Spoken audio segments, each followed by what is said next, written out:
So we're going to look at how we can fine-tune swimming. Really important back exercise in Pilates. So get to your mat, lay yourself down, and just bring one hand on top of the other to place the forehead down. Now putting your head in this position of forehead down allows you to keep your face just off the floor and allows you to maintain the space at the back of the neck. So putting your head all the way down is really thrusting the head forward. So 2 hands, perfect height. Widen your shoulders, draw the shoulders away from the ears and reach the legs away from you as if you're trying to open out at the front of the hips. And then note how the body rests into the floor. You want to feel that there's an even amount of balance through the hip bones, and then by elongating the low back and pressing the tailbone away, pressing down lightly into the pubic bone, it opens out any compression. So it's not very big, but I'll exaggerate it slightly. So it makes your back change from this compressed, tight, sunk lower back to an elongated, still curved spine, but it's opened up the space in that lumbar region. And that's really important. If you need to, roll up a towel and put it underneath the hips so that you can just wrap the tail around that. Shoulders are away from the ears, crown of the head is forward, legs are reaching away, pubic bone is down, low spine is open.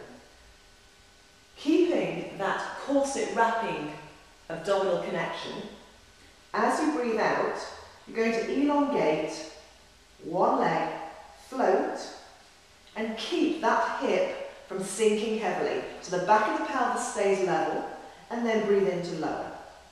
So changing sides. As you breathe out, elongate, let the leg float, and lower.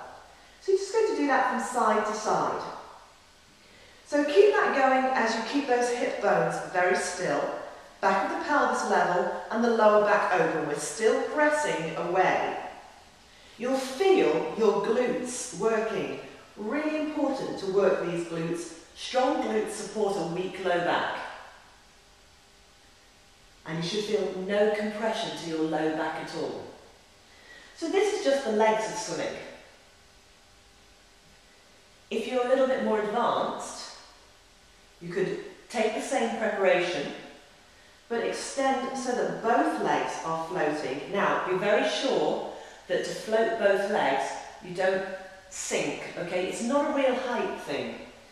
So the pubic bone is down, the spine is elongated, the abdominals are drawn in, shoulders are relaxed, and we extend away to float both legs.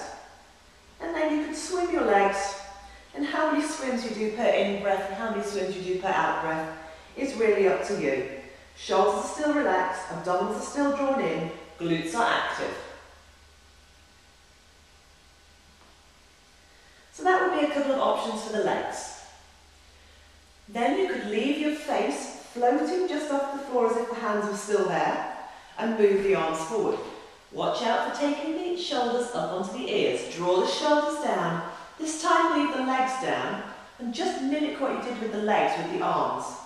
So the pubic bone is down, the abdominals are engaged, the shoulders are drawn from the ears, and as you breathe out, raise one arm. As you breathe in, lower. Breathe out to raise, breathe in to lower. And you'll probably notice the arms seem much, much heavier.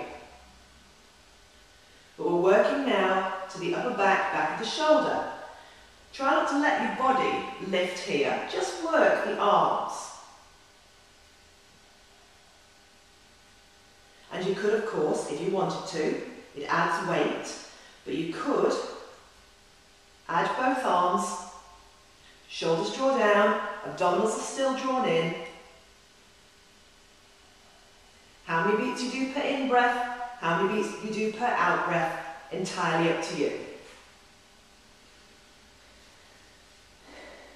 And of course we can work diagonally as well. So, taking the arms forward, shoulders from the ears. Keeping it low to start with, pubic bone is down, abdominals are in. As you breathe out, raise arm and opposite leg, breathe in to lower. Breathe out to raise, in to lower. So moving diagonally through the body, keeping the pelvis level, keeping the pelvis still.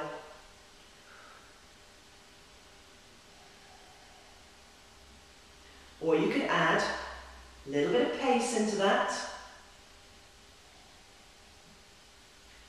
Working those glutes, keeping the low back open.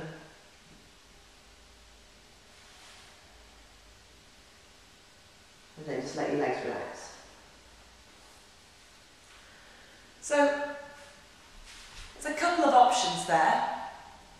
By no means exhaustive, but technique as always is the key. So you don't have to do lots, you just have to do them well. Hope that's helpful.